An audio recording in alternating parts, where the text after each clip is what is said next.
Hello, welcome back to my channel. അപ്പോൾ തൊലി കറുത്ത് പോയ പഴം ഉണ്ടെങ്കിൽ ഇനി കളയാൻ നിൽക്കണ്ട. അത് വെച്ചിട്ട് നമുക്ക് ഇതുപോലെ നല്ലൊരു കപ്പ് കേക്ക് ഉണ്ടാക്കിയെടുക്കാം. വളരെ എളുപ്പമാണ് ഇത് ഉണ്ടാക്കിയെടുക്കാൻ. അപ്പോൾ നമുക്ക് ഈ ഒരു കപ്പ് കേക്ക് ഉണ്ടാക്കുന്നത് എങ്ങനെയെന്ന് നോക്കാം. കേക്ക് ഉണ്ടാക്കാനായിട്ട് 200 ml കപ്പിൽ 1 കപ്പ് മൈദപ്പൊടി എടുത്തിട്ടുണ്ട്. അതിനി ഇതുപോലൊരു അരിപ്പയിലേക്ക് ഇട്ട് കൊടുക്കാം. ഇനി ഇതിലേക്ക് 1/2 ടീസ്പൂൺ ബേക്കിംഗ് പൗഡറും 1/4 ടീസ്പൂൺ ബേക്കിംഗ് സോഡയും ചേർത്ത് കൊടുക്കുന്നുണ്ട്. ഒരു നുള്ളു ഉപ്പ് കൂടി ചേർത്ത് കൊടുക്കുന്നുണ്ട്. ഇനി ഇതെല്ലാം കൂടി നമുക്കൊന്ന് അരിച്ചെടുക്കാം.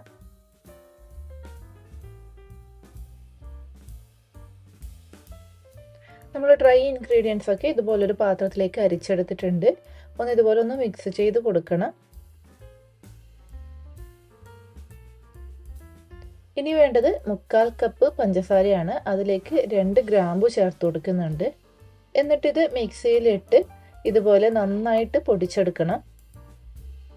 ഇനി നമുക്ക് വേണ്ടത് 2 മുട്ടയാണ്. ഇത് റൂം ടെമ്പറേച്ചറിലുള്ള മുട്ടയാണ്.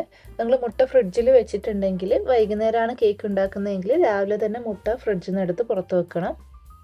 മുട്ട നമ്മൾ മിക്സിയുടെ ജാറിലേക്ക് ഇട്ട് നന്നായിട്ട് ഇതുപോലെ ഒന്ന് അടിച്ചെടുത്തിട്ടുണ്ട്. ഇനി ഇതിലേക്ക് നമ്മൾ പൊടിച്ചു വെച്ചിരിക്കുന്ന പഞ്ചസാര ചേർത്ത് കൊടുക്കുക. കൂടെ ഒരു 1/4 കപ്പ് സൺഫ്ലവർ ഓയിൽ കൂടി ചേർത്ത് കൊടുക്കുന്നുണ്ട്. ഇനി ഇതെല്ലാം കൂടി നന്നായിട്ടൊന്ന് അടിച്ചെടുക്കണം. അപ്പോൾ ഇത് നമ്മളെല്ലാം കൂടി നന്നായിട്ട് അടിച്ചെടുത്തിട്ടുണ്ട്. നല്ല ക്രീമി ടെക്സ്ചറിലാണ് ഉള്ളത്. ഇനി ഇത് നമുക്ക് നമ്മൾ അരിച്ചെടുത്ത് വെച്ചിരിക്കുന്ന പൊടിയിലേക്ക് ചേർത്ത് കൊടുക്കുക. എന്നിട്ട് എല്ലാം കൂടി നന്നായിട്ടൊന്ന് മിക്സ് ചെയ്ത് കൊടുക്കുക.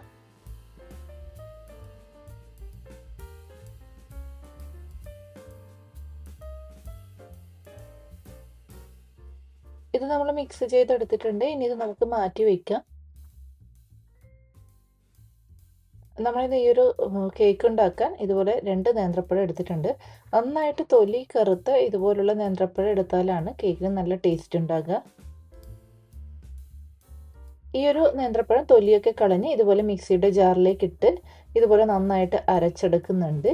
ഇനി ഈ അരച്ചെടുത്ത നേന്ത്രപ്പഴം നമുക്ക് മിക്സ് ചെയ്ത് വെച്ചിരിക്കുന്ന ആ ഒരു ബാറ്ററിലേക്ക് ആഡ് ചെയ്ത് കൊടുക്കാം. എന്നിട്ട് വീണ്ടും നന്നായിട്ടൊന്ന് മിക്സ് ചെയ്തെടുക്കണം. അപ്പോൾ ഇത് കേക്കിന് വേണ്ടിയുള്ള ബാറ്റർ ഇവിടെ ഏകദേശം റെഡി ആയിട്ടുണ്ട്.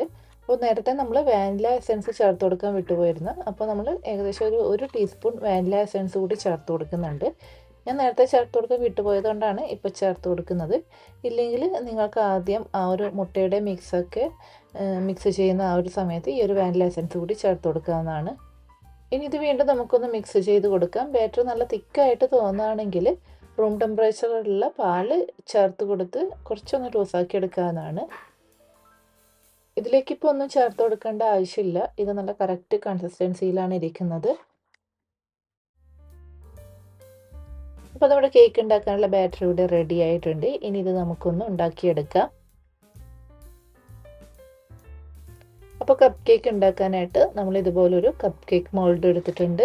സിലിക്കോൺ കപ്പ് കേക്ക് മോൾഡാണ്. അപ്പോൾ ഇതിലേക്ക് കുറച്ച് ബട്ടർ പുരട്ടി കൊടുത്ത ശേഷം നമ്മൾ ഇതുപോലെ ബാറ്റർ ഒഴിച്ചു കൊടുക്കുന്നുണ്ട്. ഇതിലൊരു 1/4 ഭാഗം മാത്രമേ നമ്മൾ ബാറ്റർ ഒഴിച്ചു കൊടുക്കുന്നുള്ളൂ. ഇനി ഇതിന് നടുവിലായിട്ട് ഇതുപോലെ ചോക്ലേറ്റിൻ്റെ ഒരു പീസ് വെച്ച് കൊടുക്കുന്നുണ്ട്. ഇനി അതിന് മുകളിലായിട്ട് നമുക്ക് വീണ്ടും ബാറ്റർ ഒഴിച്ചു കൊടുക്കാം. ഇനി ഇതിൻ്റെ 1/4 ഭാഗം വരെ നമ്മൾ വീണ്ടും ഇതിന് മുകളിലായിട്ട് ബാറ്റർ ഒഴിച്ചു കൊടുക്കുന്നുണ്ട്. ഇത് മുഴുവനായിട്ടും ഒന്ന് ഫില്ല് ചെയ്ത് കൊടുക്കാൻ പാടില്ല. അപ്പോൾ നമുക്ക് കേക്ക് കുക്കായി കഴിയുമ്പോൾ അത് പൊങ്ങി വരും. അപ്പോൾ അതിൻ്റെ ഒരു കറക്റ്റ് ഷേപ്പ് കിട്ടില്ല. അപ്പോൾ ഒരു 1/4 ഭാഗം വരെയൊക്കെ ഇതുപോലെ ഫില്ല് ചെയ്ത് കൊടുത്താൽ മതി. ഇനി ഈ നടുക്ക് ചോക്ലേറ്റ് വെച്ച് കൊടുക്കണം എന്ന് നിർബന്ധമൊന്നുമില്ല. നിങ്ങൾ അങ്ങനെ ചെയ്യുന്നില്ലെങ്കിൽ ആദ്യം തന്നെ ഇതുപോലെ 1/4 ഭാഗം ഈ ഒരു കേക്ക് ബാറ്റർ ഫില്ല് ചെയ്ത് കൊടുത്താൽ മതി. അപ്പോൾ ഇത് ബാറ്റർ ഇവിടെ റെഡി ആയിട്ടുണ്ട്. അപ്പോൾ ഇന്ന് നമ്മളിത് ഓവനിൽ വെച്ചിട്ടാണ് ബേക്ക് ചെയ്തെടുക്കുന്നത്. 160 ഡിഗ്രിയിൽ ഓവൻ പ്രീഹീറ്റ് ചെയ്യാൻ വെച്ചിട്ടുണ്ടായിരുന്നു. ഇനി ഇതിൽ ഏകദേശം ഒരു 30 മിനിറ്റ് വരെ ഇതൊന്ന് ബേക്ക് ചെയ്തെടുക്കാം.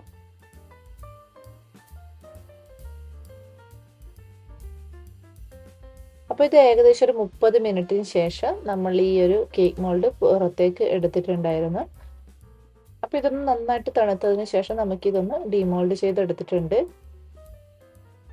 അപ്പോൾ നമ്മുടെ കപ്പ് കേക്ക് ഇവിടെ റെഡി ആയിട്ടുണ്ട്. നല്ല സോഫ്റ്റാണ് ഈ ഒരു കപ്പ് കേക്ക്. നമ്മളിതിൻ്റെ നടുവിലായിട്ട് ചോക്ലേറ്റ് വെച്ച് കൊടുത്തിട്ടുണ്ടായിരുന്നു. അപ്പോൾ നമ്മളിത് ബേക്ക് ചെയ്തെടുക്കുമ്പോൾ അത് കുറച്ചൊന്ന് മെൽറ്റായിട്ടുണ്ടാവും. ഇതാ കട്ട് ചെയ്ത ഇതുപോലെ ഇരിക്കും. അതുകൊണ്ട് തന്നെ കുട്ടികൾക്കൊക്കെ ഒരുപാട് ഇഷ്ടപ്പെടും ഈ ഒരു കേക്ക്. അപ്പോൾ എല്ലാവരും ഈ ഒരു കേക്ക് ഉണ്ടാക്കി നോക്കണം. എന്നിട്ട് അഭിപ്രായങ്ങൾ കമൻറ്റ് ചെയ്ത് അറിയിക്കണം. വീണ്ടും പുതിയ റെസിപ്പിയുമായി അടുത്ത വീഡിയോയിൽ കാണാം. അതുവരേക്കും ബൈ ബൈ.